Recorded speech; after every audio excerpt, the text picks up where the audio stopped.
Welcome to Human Potential at Work, the show where we explore social impact, inclusion, and empowerment of everyone, including persons with disabilities. Get ready to be inspired, hear success stories, and learn tips and principles for bringing out the best in everyone. Hello, everyone. This is Deborah Rue, and you're listening to Human Potential at Work.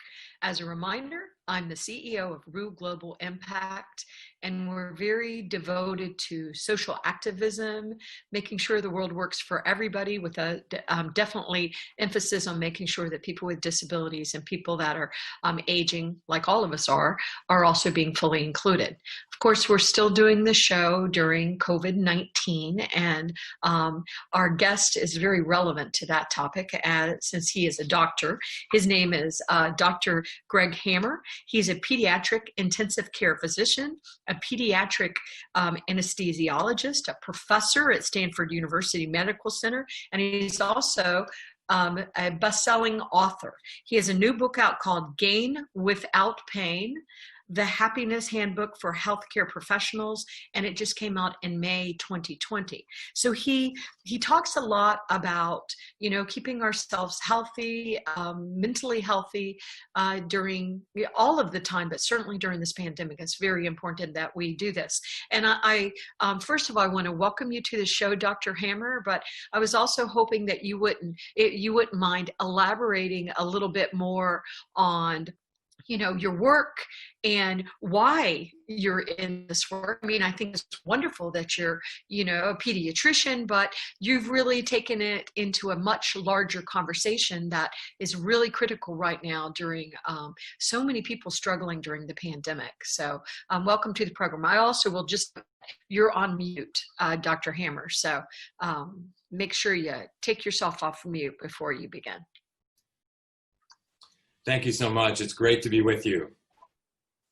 A little bit more about myself to respond to your question. I've had really a lifelong fitness commitment. My undergraduate degree was in nutritional science. So I've always been very interested in nutrition and also fitness. I played competitive sports all throughout my youth and college, and until recently when I had back surgery, although I'm doing great and I'm looking forward to getting back to the sports that I love. And I've been a long time meditator. Excuse me. About 10 years ago, I had sort of an epiphany. I'd always been looking for something, and I began to realize about a decade ago that actually there's nothing to look for other than just to be, and that which we seek is within. And I've also had a spiritual teacher named Rupert Spira. He teaches non-duality, or Advaita, and I go on retreat with him a couple of times a year. So that all sort of led to an interest I had in physician wellness, because burnout in medicine is a huge problem. More than once a day, a physician commits suicide, but there are much more costs of burnout in medicine: medical errors, physicians leaving their practice, etc. So I joined our Stanford WellMD program and began to be asked to give talks on physician wellness and burnout. And so that sort of took a life of its own on. And so I've been doing that quite a bit up until the pandemic. And I had some sabbatical time. I have a research lab here on the medical center campus, and I couldn't really leave. So I asked myself what would be the most productive way to spend that 6-month period. And just all the arrows were pointing in the direction of helping spread the message by writing a book. And so that's what I did. And that's got me lots of interviews with lovely people like you. And it's a great pleasure to be here. Well, such an important topic. And I think the topic is even more relevant coming from your perspective. We know one of the things that we're trying to do all over the world is flatten the curve so we do not overwhelm our medical professions and our medical services. And sometimes we've been successful with that, and sometimes we haven't been. And it's chilling to hear you say something like, every day, commit suicide. I just think that's very sad sad during these times. So when you talk about burnout, what constitutes burnout? And I certainly have some opinions of my own, but why do you think it has risen during a time when we've all been sent home to stay safe? Good question. I would define burnout as mental and physical exhaustion related to stress.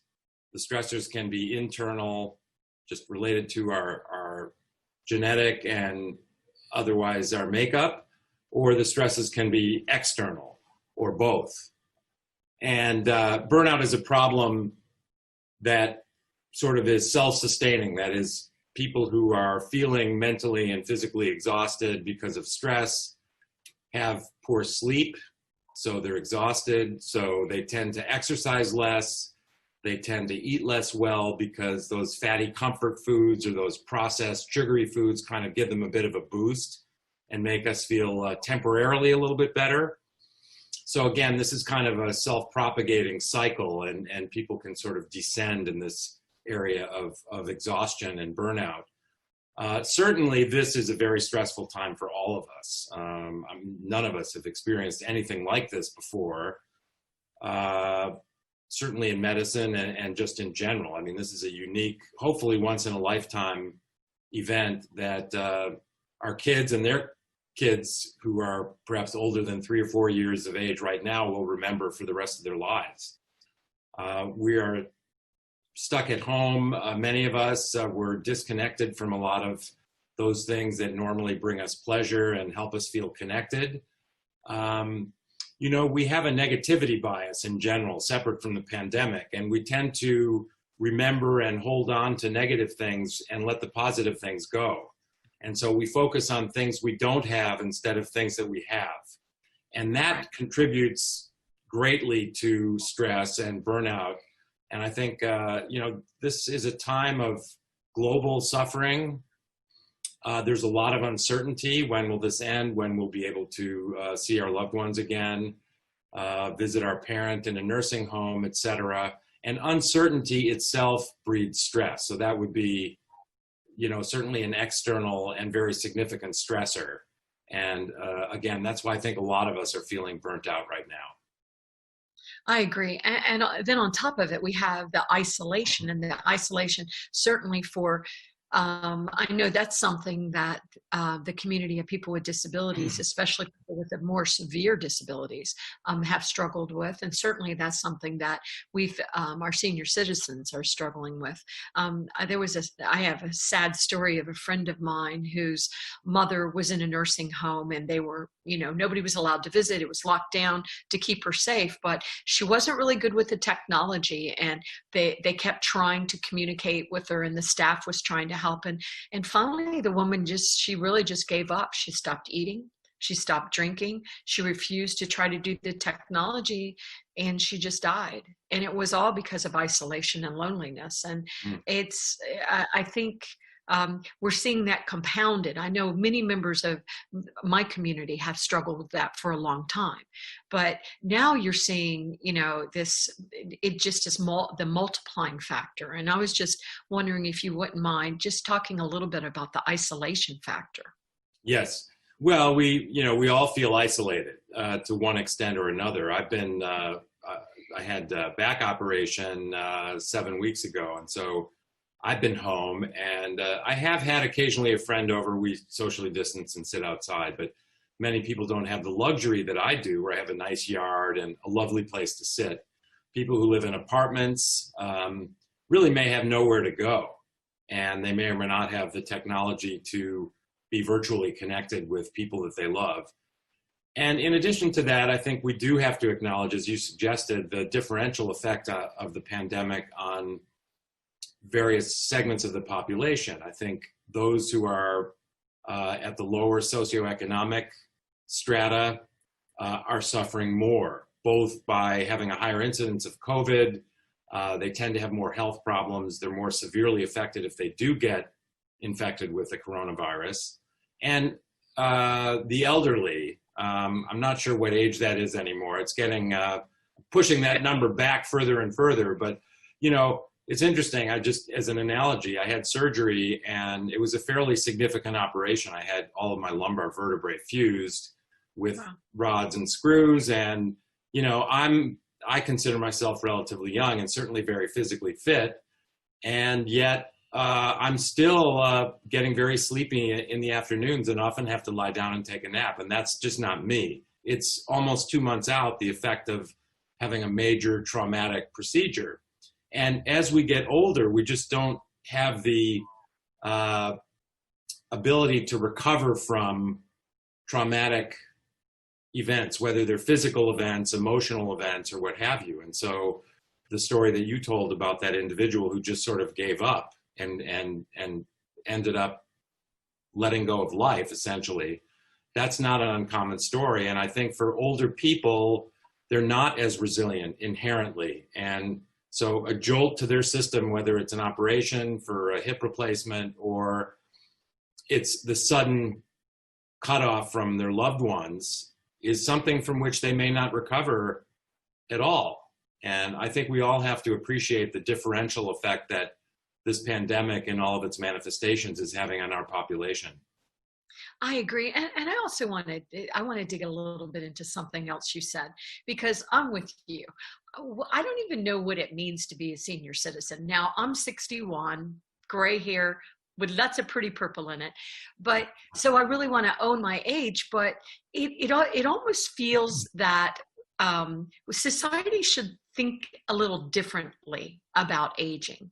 I definitely think society should, but there are people that are in their 100s that are healthy, they're exercising, they're engaged, and there are people that are much, much younger that are really struggling with the health and the all the different things that you were talking about. And so I think at some point, society needs to really rethink, are we old because we are 65, or is it 75, or is it 85, or is it our mindset? And as you know, a lot of our medical professionals, the doctors and stuff, a lot of them are older. We still have 70 million baby boomers in the United States. And so you made me think about that as you were talking. And I was just wondering if you wouldn't want to comment on that.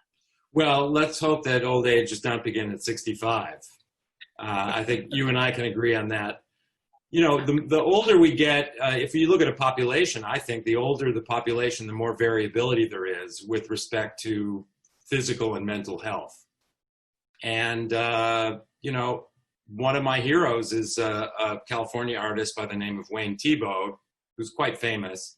He just turned 100. I had the opportunity to share a meal with him and then separately get together with him on another occasion at a party. And the man is just totally with it, physically fit enough to play tennis, and he's still painting.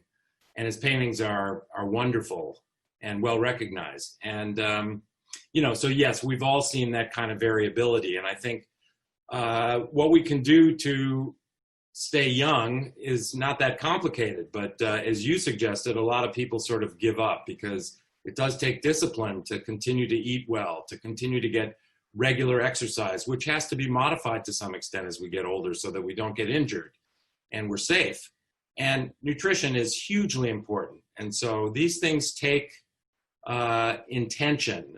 Intention is part of my acronym of GAIN, which is the title of the book. And the GAIN stands for gratitude, acceptance, intention, and non-judgment. And those four interrelated elements, I think, are the pillars of resilience and happiness. The intention part of it includes that we have to be very purposeful about the way we live.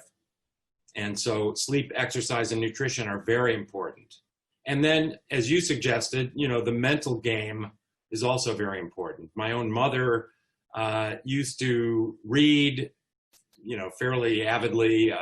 She used to do crossword puzzles every morning. If I was staying with her, whoever got up first got the crossword puzzle, but I usually yielded it to her. She did a lot of things that kept her mind young and active. And then her husband passed away, and then she just gradually started phasing out those things. She was also a painter, and then she stopped painting, and then she stopped doing crosswords, and then she stopped reading. And, I could see her fairly rapid decline after that. And so we have to really keep ourselves young so that the number next to our name in the box that says age becomes less important. And I think that we can keep ourselves youthful and fit well into our 80s and 90s if we're intentional about it. Oh, well said. And I love the gain in your book, and I loved that you started with gratitude, because every time I start to get, and I struggle like many human beings with depression and stuff, and every time I start getting just really freaked out or scared or overwhelmed or depressed, my go-to solution is gratitude. Okay, and I think sometimes it's almost a little obnoxious, but I can find the most amazing silver linings and the most tragic. For example, right now, my husband sustained a traumatic brain injury when he was a child, when he was hit by a drunk driver, and sadly, he's 68, and as he's aged into dementia, and he's in the very late stages. It's really frightening. Yesterday, he forgot how to use utensils, and so I was feeding him his dinner. And I think it's just this intensity of the situation is making it a little bit worse. So it changes day to day. But I think that's why I thought that your work is so important. The book, it was so important. And we talked about the impact on remote workers, but also what about on their families? Yes, exactly. Well, I think that the elements of gain are really crucial for us to be resilient and find happiness, because our true nature, I believe, is happiness, and it gets veiled by aspects of our lives as we develop and the ways we are more and more wired to think. And a couple of truths about the way we're wired. One is that we have a negativity bias. I mentioned that we tend to remember the negative and hang on to the negative. And the other important thing is that we tend to dwell in the past and the future. And I would consider those thoughts of being other than completely present adaptive or maladaptive. So, for example, when considering our obsession with the past, we do have to learn from our mistakes, and that means going back to our past. We can savor the memories that we've had with our loved ones and wonderful occasions. And so that involves the past. Beyond that, really dwelling on the past is mostly maladaptive. And that's where shame and regret and embarrassment and we wish we could have done something differently comes in. And when we dwell on those things, those negativity elements, we become unhappy and depressed. And the same thing goes for the future. It's adaptive to look forward to good times with our loved ones, and we do have to plan to put food on the table. So those are adaptive considerations of the future, but we often dwell much beyond that, and we generate fear and anxiety. We catastrophize. We think of the worst thing that might happen. And while that may be adaptive in my line of work and in critical care and in anesthesiology, it's generally not adaptive to catastrophize. And so we have to have ways that we can bring ourselves back into the present moment. And that's what mindfulness is all about. And really my method of the GAIN method, if you will, is how to be mindful, but I want to give the reader and the listener specific tools. And so when we're stuck in the past, we can gradually learn to recognize that our thoughts are maladaptive. And instead of thinking of what we don't have, we have the ability through intention to think about what we do have.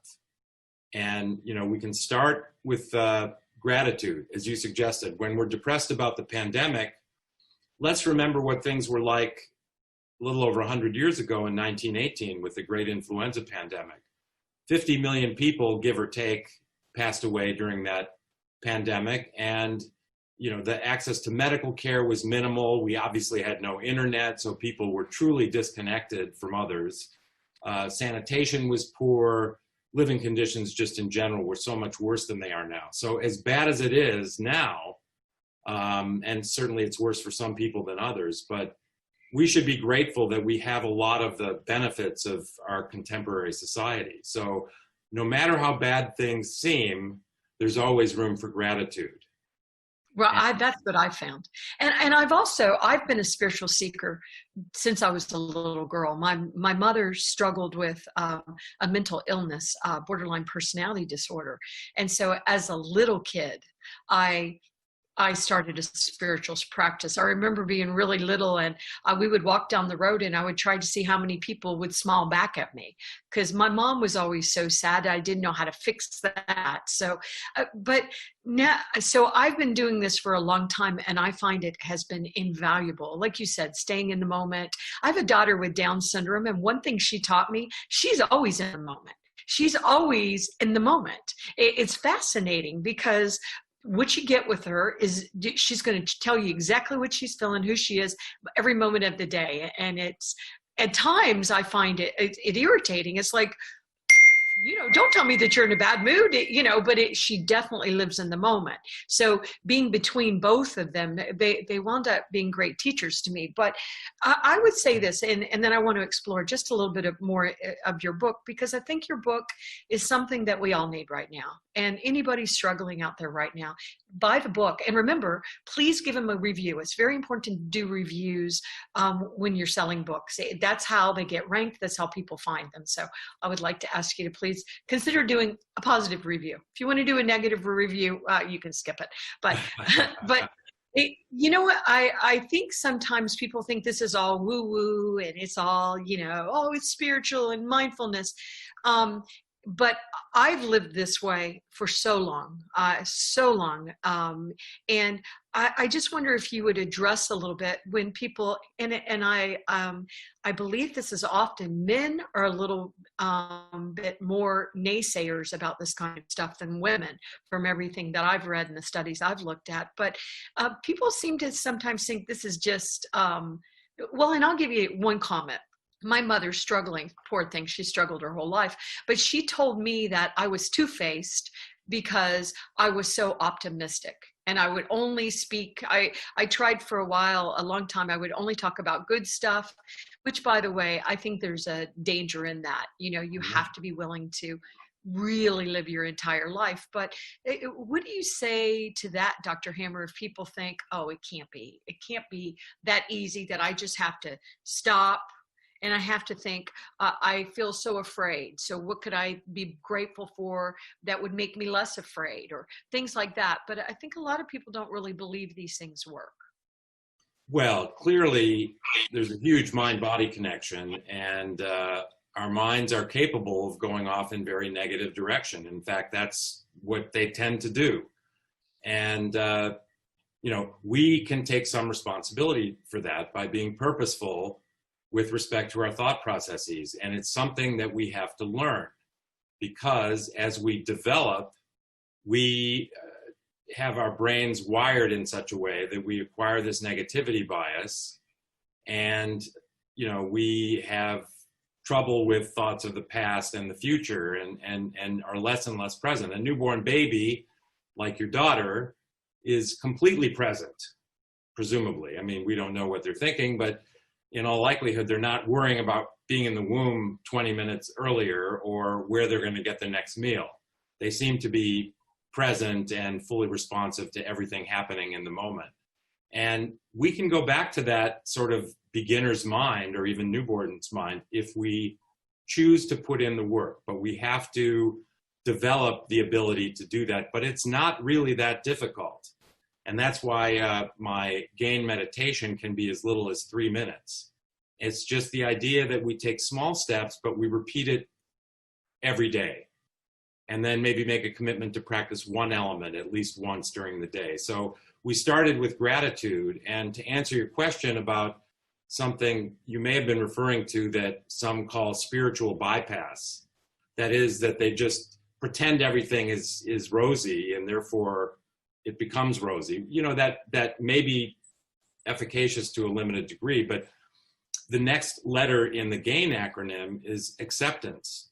And what acceptance means is that we have to acknowledge that there is a lot of pain and suffering in the world. I think that there's a certain resonance in the background of pain and suffering from hundreds of years ago. I think we still can feel the pain and suffering generated by uprooting our brothers and sisters in Africa, enslaving them, shipping them over here under horrendous conditions and selling them and subjecting them further to awful conditions. And, what we've done to each other in wars and, Nazi Germany during the Second World War, you could go on. And then we not only are affected by the sort of global pain and suffering, but our own personal pain and suffering. And the in gain being acceptance means we open our hearts to pain and suffering and we let it in. So we don't try not to think about it. There's a formula in my book, which is, and we in medicine love formulas, suffering equals pain times resistance. So you may have a pain, but if you try not to think about it, if you resist it, all you're doing is magnifying the suffering. Suffering is the product of pain and resistance. The pain may not be modifiable per se, but we can modify the suffering and we can accept and reduce the suffering. And so during my gain meditation, I actually visualize my chest opening, my heart opening, and the pain and suffering in the world and in my life coming in closer and closer until we're merged. And, that's something that I practice every morning. And so we have to be grateful, because you cannot be happy unless you're grateful. You can be blind and happy. You can have trisomy 21 and be perfectly happy, but you can't be ungrateful and happy. So gratitude is key. Acceptance is key. Intention, we talked about, is important because we have this negativity bias, and if we're purposeful about it, using our intention, we can actually rewire our brain.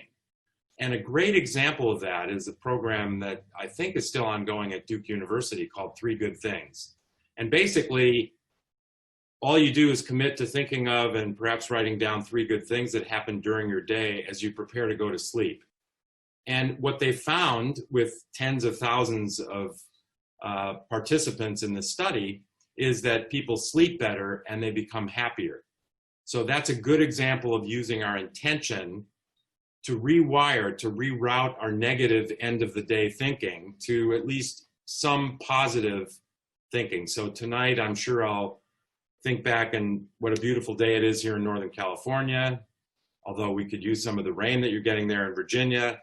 I will think of our lovely conversation for sure as a good thing before I go to sleep tonight. And then, I hope to go for a bike ride and have a workout, and I'm sure I'll be happy for that tonight. And who knows what else may transpire today. The possibilities are endless. But the 3 good things thing is such a great example of using intention to change or rewire the way we think, recognizing what we have instead of what we don't have. And so when I find myself getting a little depressed, I quickly remind myself what I have. The miracle of life and this day and the people I love and people I think love me. And so again, we can rewire our brains through intention, and that's the I in gain. And so what's the N? The N is non-judgment. And, again, the way our brains are wired, and they weren't like this when we were toddlers and infants, certainly, but we develop this habit of comparing one thing to another and labeling everything as good or bad, better or worse. So, and because of our negativity bias, we often compare ourselves to others unfavorably. That person is better looking, taller, smarter, more athletic than I am, etc. But we also sometimes depersonalize during these comparisons, and we see somebody who's in an unfortunate situation and we say, well, they got what they deserved, or they smoked cigarettes or some other thing, and we're judging them. And we don't recognize it, but this really kind of wears us down, this constant judging. And so the N in gain being non-judgment means we learn to view the world exactly as it is. We didn't create it. We're not going to substantially change it. So let's just look at it with sort of what Francis Lucille called a benevolent indifference. And that's not indifference does not mean being cavalier or jaded. It simply means let's not jump into judging everything as good or bad.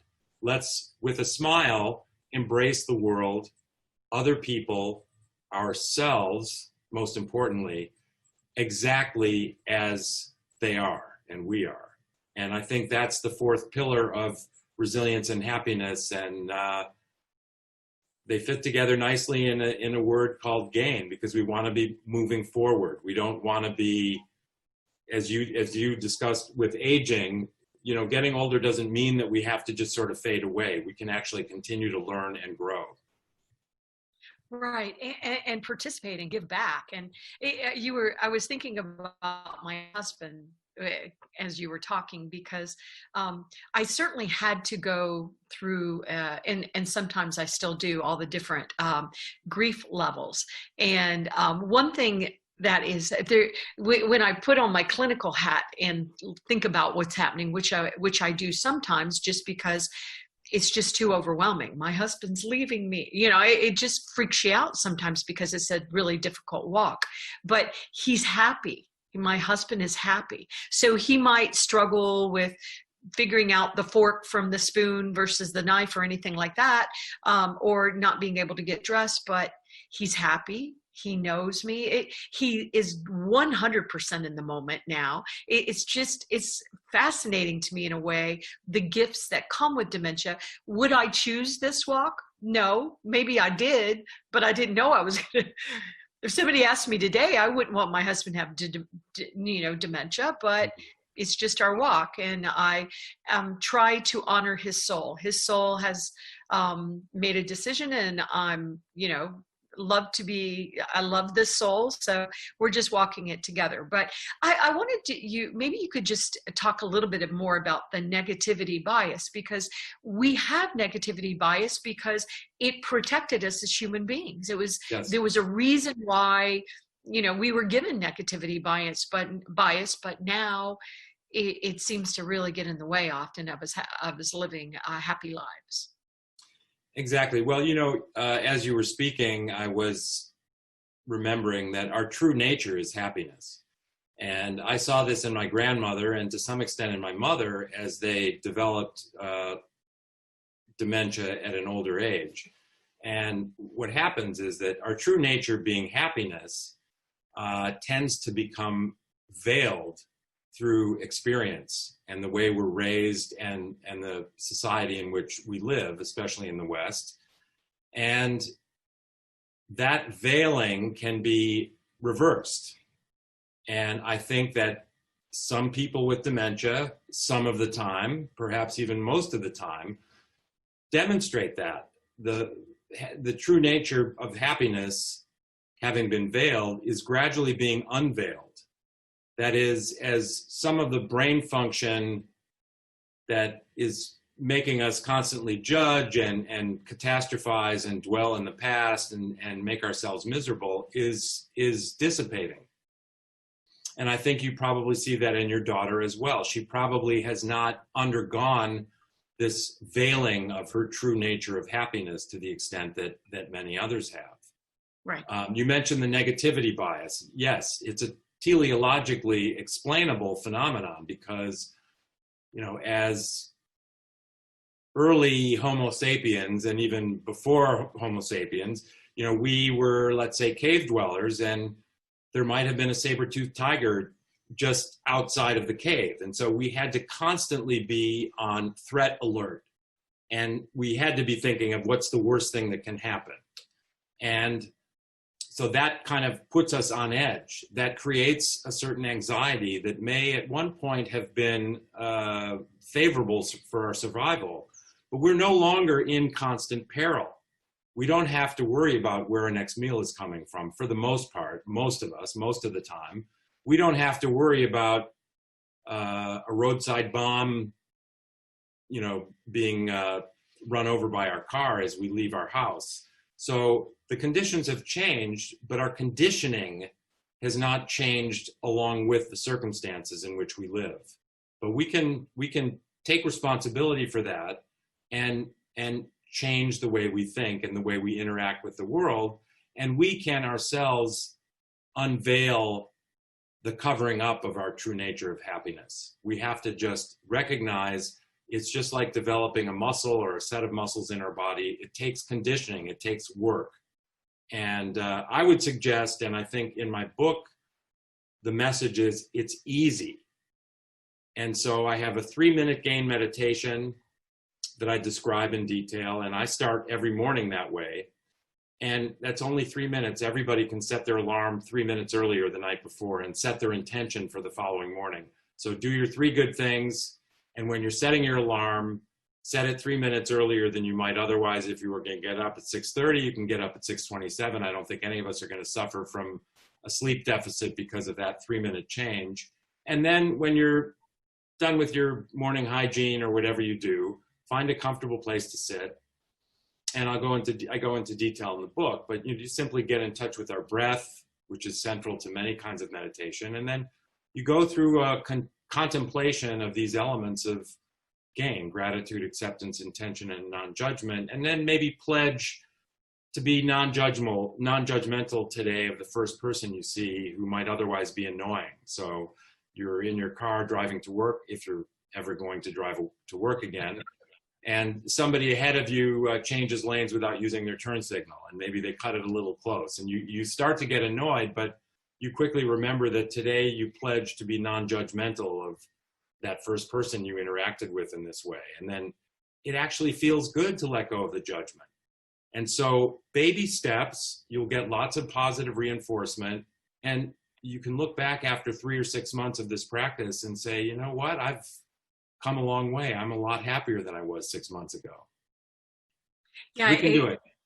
I agree. And it's something that, even though I've been on this spiritual path for so many years, during this pandemic, I've gone into an even deeper dive in my spiritual practice. I have always been a meditator. I follow a lot of teachers. It has been interesting to me in a way, though. Some of the teachers that I followed before the pandemic, their messages is speaking to me in the same way. And I'm actually following a lot of newer teachers. I find that fascinating, including your work. And one thing that I like about your book is, what if I haven't been doing this for 40, 50 years, and I don't even know where to begin? I like that you have the step-by-step things. Like, once again, I don't even want to hear you can't meditate for 3 minutes. It's ridiculous. Of course you can. We all can. And we have to take the time to really go inside and value who we are. But, we're working from home. We have kids running through. We have dogs. We're caring for, our spouses, our family members. There's so much disruption happening right now, and then on top of it, we're terrified because one of my sisters told my other sister that, COVID-19 is a fake, and more people have died of the flu than COVID-19. And I said to my sister, well, according to the CDC, but at the same time, there's just so much information. There's so misinformation. There's so much fake news. There's so many things to be terrified about. And I can't personally just go to sleep and wait for this thing to get over with. I mean, we have to live and participate during these times. And I have become a lot braver during this time, talking about topics that I normally would not talk about. And I know some of my audience are like, why are you talking so much about, the China and the US trade relations, for example? And I'm not going to get into it in here, but I think we have to be brave during these times too, and start saying, I don't want my government picking on other governments, and I don't want other governments doing that. And let's really rethink what it means to have a better society where more of us can be included. But first of all, we have to start with ourselves. And I think that's what your book does. And so, if you don't mind, I want to give you a minute to sort of sum up, what people can learn from your book, and then also make sure that people know about your website and where to find you on social media. And then once again, I want to make sure that people know how to get the book.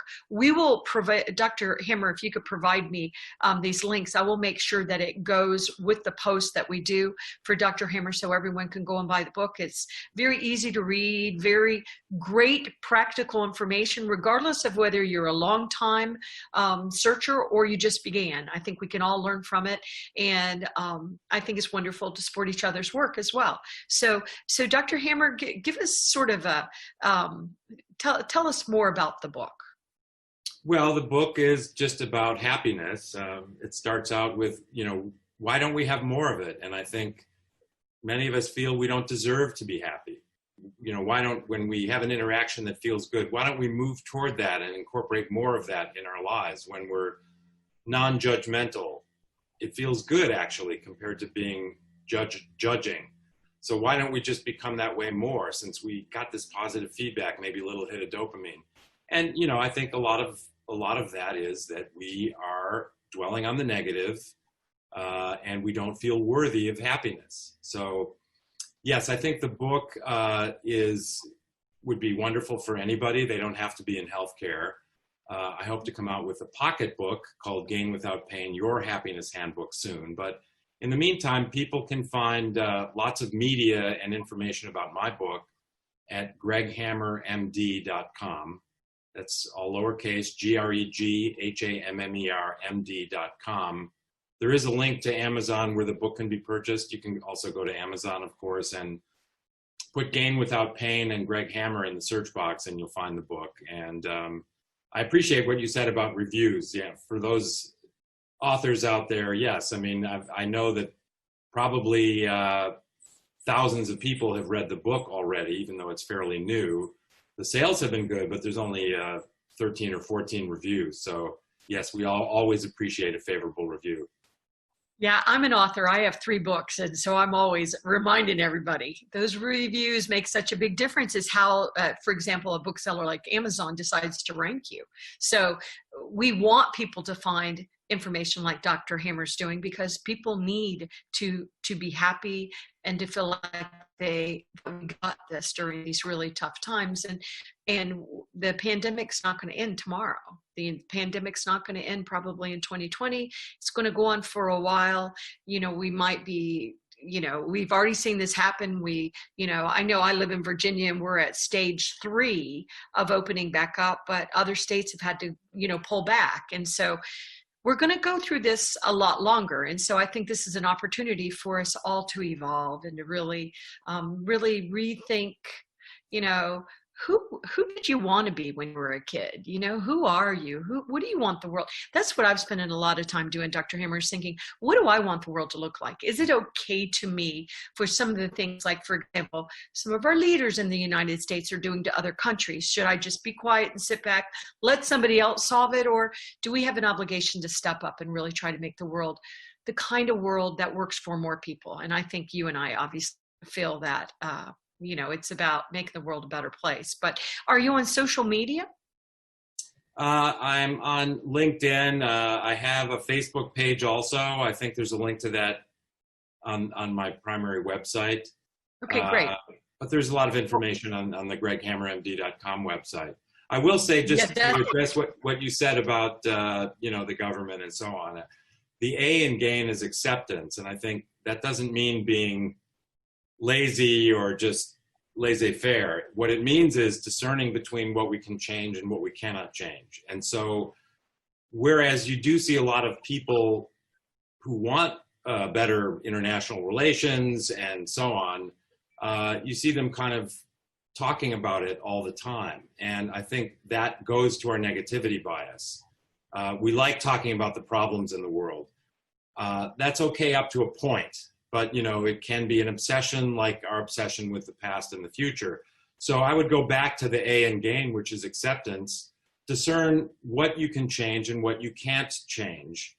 And that which you cannot change, accept it. So I think we have to accept the fact that the world is as it is.